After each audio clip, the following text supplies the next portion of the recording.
So we're going to continue to talk about type as we move from variables now to struct types. And as I said before, Go has three classes of types: the built-in types, strings, numerics, and bools. We have our user-defined types, which we're going to talk now about, struct types. And then Go has the reference types, which we'll talk about later.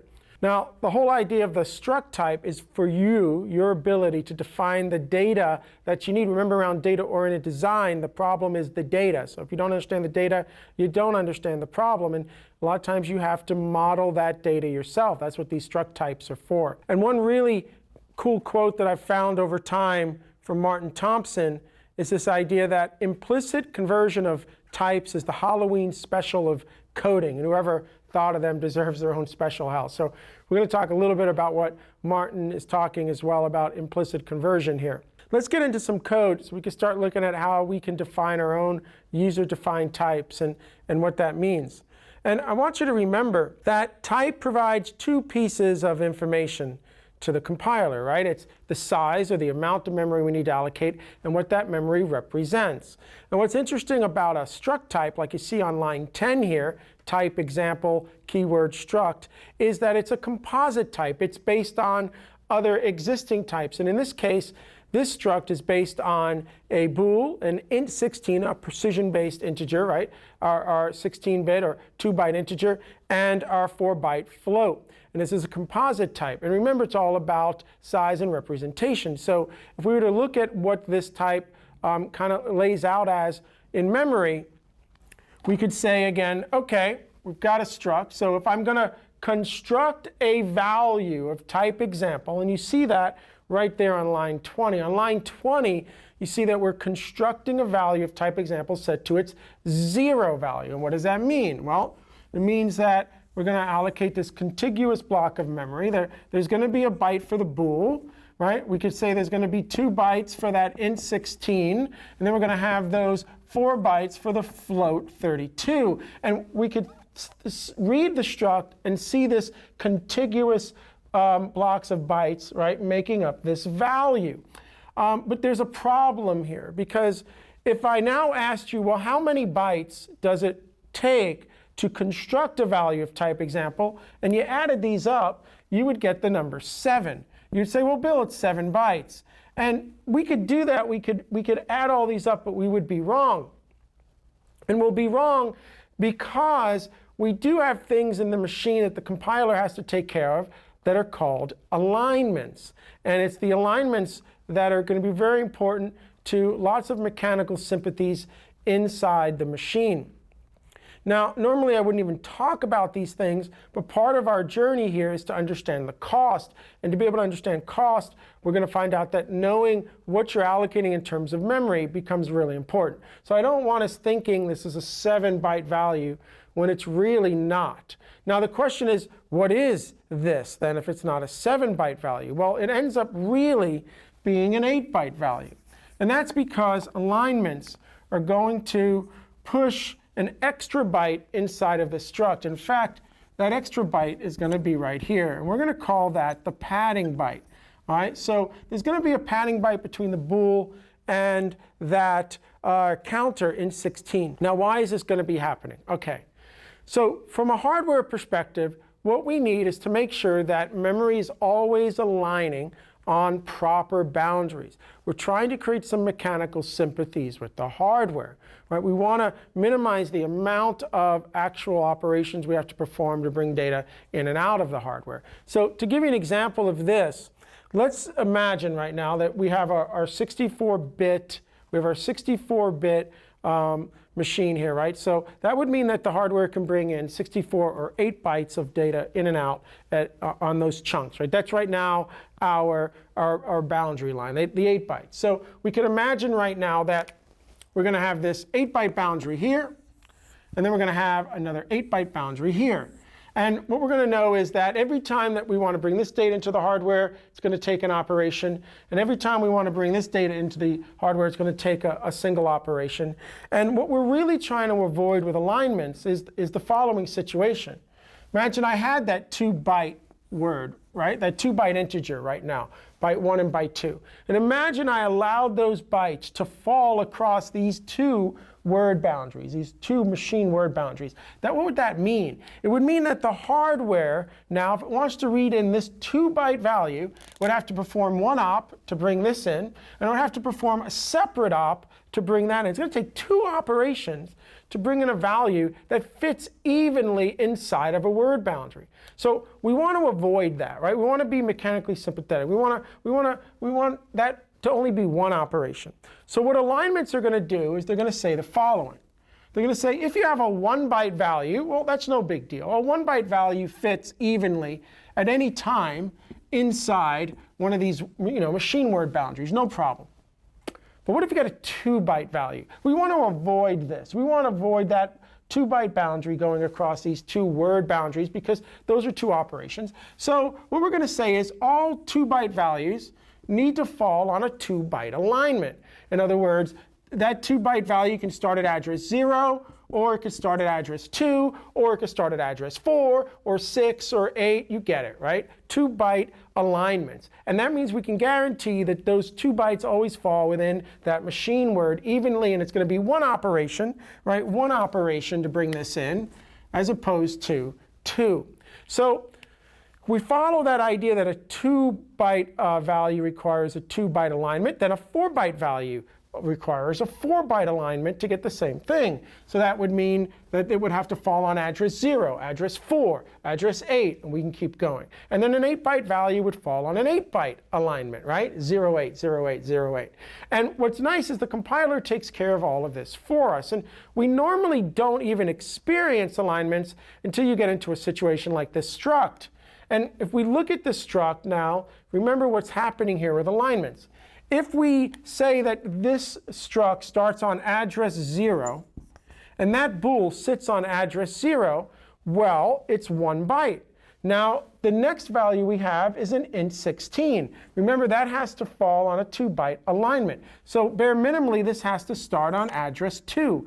If that's at 0 and that has to start at address 2, this byte right here at address 1 has to be padded over, skipped over. That's our alignment byte. That's our padding.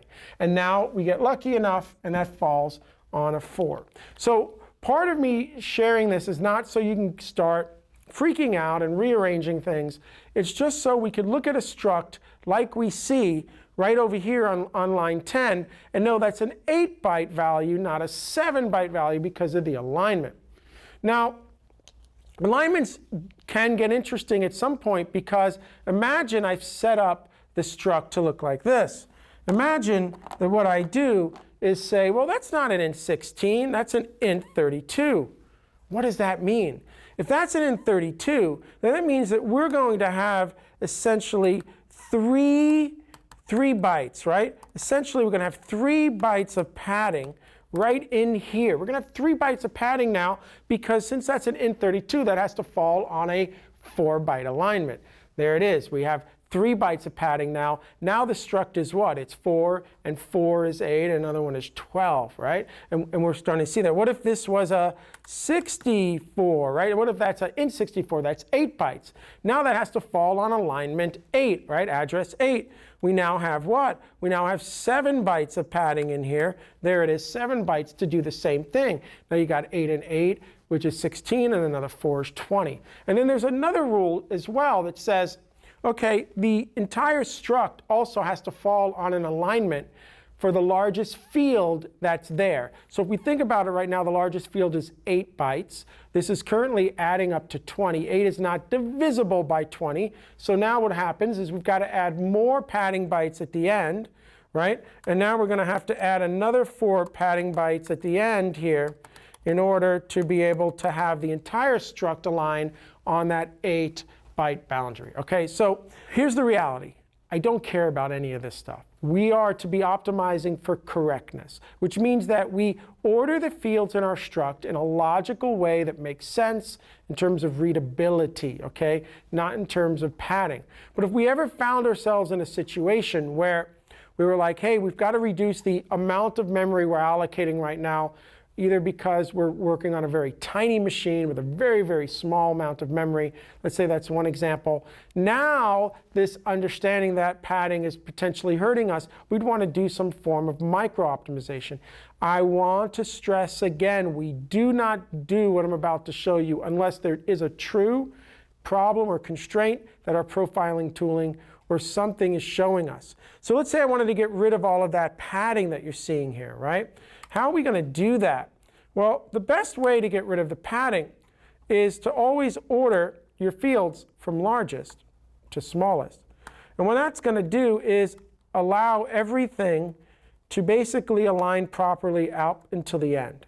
And now, in this case, the only padding we'll need is at the end to turn that bool. Let's see, so we got 8 and 4, right, is 12. We had 13. We're going to have to get to 16. So we'll have 3 more bytes of padding. But we just reduced what we had before, which was 10 bytes of padding, down to 3. Now, if I do a code review and I see structs that look like this today, I see that you're aligning everything from largest to smallest, code review is going to stop. I'm going to ask you, what are you doing?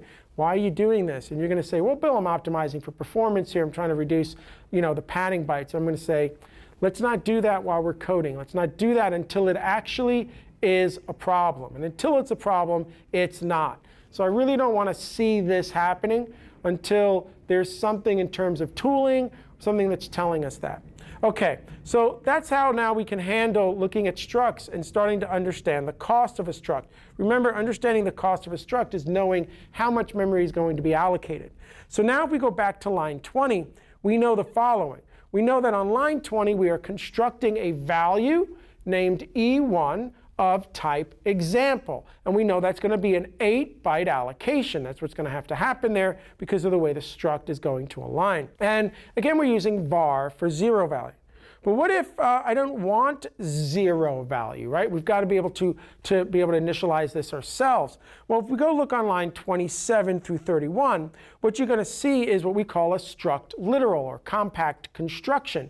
Now we're constructing a value of type example. We're not setting it to its 0 value. We're not using var. We are using the short variable declaration operator. And inside those curly brackets, we're now setting those fields to something other than their 0 value. Now you might see something like this in Go quite a bit. Notice I now have empty literal construction. That's what I call it. There's no values inside those curly brackets. This is essentially giving us the same thing as var in this case, that 0 value construction. A lot of people in Go like to do this. But as I told you, if I was doing a code review and I saw that, I'd be asking you to switch back over to var. I'd want you to use var for 0 value. I try to avoid the empty literal construction as much as I can. But remember something, even with all the guidelines that I'm going to be giving you, there's exceptions to everything. And here's an exception. Let's say that you needed to do construction on a return. Well, now empty literal construction is going to make more sense because we're not going to create a variable and turn this into 2 lines of code. Maybe you have to do that construction inside of a function call. Again, now empty literal construction is going to be better than using var. But if we're ever going to be constructing to a variable, then I want to use that var for 0 value. And we'll use this literal construction with the short variable declaration operator for anything else. So this is the guidelines you're going to be seeing in this code base. Again, moving on. var for 0 value. And in the case of our struct types, our user-defined types, we're not going to really use the empty literal construction unless we're on a return or inside of a function call. We'll save that for non-zero construction. OK. And Go, again, is not trying to be novel. And it will use those dot operators like you see on 34 through 36. Has dot operators to separate the value or variable from those fields. There's nothing novel there going on. You know the syntax already. I'm just giving you some guidelines and showing you some stuff. But let's look at something that's a little bit more interesting. I'm going to switch over to example 2 here. And what we're going to do is look at some anonymous structs. So something that's also interesting in Go, we'll see this from compiler messages at some point, is that a value can be based on a name type or it can be based on a literal type. When we talk about literal types, we're talking about values that are based on types that don't have a name, right? Name types versus non-name types. And before I was showing you a name type. Now if you look on line 14, what we're seeing is a literal type, right? So this is this is, again, what we're going to say is that we're going to declare a variable named E1. It's going to be based on the literal struct type. It's not named. And it's also going to be set to 0 value. We're using our var there. But you can see that the declaration of the struct is in line with the construction and the variable declaration. That's what you see on line 14. And we could do the same thing on line 25. Now what you're seeing is we're not going to be doing 0 value construction anymore. Here we're doing two things. We're defining that literal struct right in here between line 25 and 29. There it is. And then we're doing that literal construction between 29 and 33, still using the short variable declaration operator to declare and initialize the E2 variable. So there you go, right? So again, we've got literal construction, anonymous type there, and we're doing the construction outside of its 0 value. Again, regardless if these are based on named or non-named types, literal types, we have that dot operator. So it's all really kind of cool stuff. But let's do a little bit more here with this literal type. And one of the things that I'm going to do is I'm going to take this struct declaration that we have here, and I'm actually going to define two named types here above main. So maybe what we'll do is we'll name this first one Bill. OK, how about we do that? We'll name this first one Bill. And the other type that we'll name it Nancy. So there it is. So I'm going to do this format. And what we have is Bill and Nancy. Now, what do you know about Bill and Nancy? Well, we know that Bill and Nancy are identical, aren't they? They have the same exact struct layout, same exact alignments. They have the same field names. Not only are they, exact like that, they're also compatible, right? So they're identical and they are compatible. In other words, they have the same exact memory model. But in Go, the language is strongly typed. So Bill is Bill and Nancy is Nancy. Now, let me show you what I mean by that. Let's come down here and let's do a couple things. Let's create a variable named Bill, a value of type Bill set to its 0 value. Let's construct another value of n type Nancy, right? Also set to its 0 value. And let's try to assign Nancy to Bill. Remember, they're identical and they are compatible. And just so the compiler stays out of our way, we'll display those values of b and n as well. That way the variables are being used. Now, when I write this code in here and I hit run, the compiler is going to come and be very clear that I can't use n type Nancy as type Bill in the assignment. Now, in other languages, the compiler would perform what we would call this implicit conversion, because the compiler knows that Nancy and Bill are both identical and compatible, and so we're not going to be leaking bytes or causing those problems. But this is Go, and Go says, hey, when we're talking about this concrete data, Bill is Bill and Nancy is Nancy, and I don't care if they're identical and or compatible. I'm not going to do this assignment. The only way I'll allow the assignment is if you are explicit and telling me that you want this assignment to happen. And that's where conversion comes in. So I can be very explicit, and I can say, like I'm doing on line 49, OK, no, compiler, I get it. You're right. Nancy and Bill are two separate pieces of data. But since they're compatible, do me a favor. Convert Nancy into Bill. Now we'll have like types on both sides of this assignment operation. And you can allow the operation to continue, and it does. And this is because the compiler will double check that we have things that are identical and compatible, and the conversion takes place. But without the conversion, there is no assignment. Now, this is a little silly as relates to Bill and Nancy because, they're struct types. And really what we're trying to protect ourselves from is not the Bill and Nancys of the world. We're trying to really protect ourselves from something, like this, where we do int and you have a uint, right? Because again, we have values that are identical in a sense and compatible, right? But there's a big problem. The b variable right now is assigned int. So there's 1 bit taken for both plus and minus, where the uint doesn't have that. And if we allow this type of assignment to happen without any explicit conversion, we're going to have a loss of data. We're really not going to have the same data copied. And I cannot tell you how many bugs there have been over decades where a developer didn't realize that these two variables were really of two different integer types, unsigned and signed. The compiler allows this implicit conversion, and then we got some nasty bugs. So the compiler here is really trying to prevent this type of scenario from happening. This is more likely going to happen than the whole Bill and Nancy thing. But if we go back to Bill and Nancy for 1 second, we know that we don't get the implicit conversion here because N and Bill are really two different name types. But what if I put E2 here? What if I change that to E2? Now remember, E2 is also compatible and identical. I stole that struct declaration to define both Bill and Nancy. But this is what's interesting now. If I replace the N variable with the E2 variable and hit run, the compiler now allows the assignment. What's happening here is because E2 is not based on a name type, but on a literal type, the compiler can come in and allow the assignment to happen as long as things are both identical and compatible. So we're going to get the strict type restrictions, right? We're going to get that type restriction when we're dealing with values that are based on a name type. When we're based on this literal type, there's going to be a little more flexibility. Now again, we probably wouldn't see this in code, but you do have to remember that functions in Go are first-class values. The function is really a literal variable name. Any function name is really like a literally typed or a non-name typed variable. And we pass functions around our Go programs all the time, especially when we get into HTTP. And so that's giving us some of that flexibility.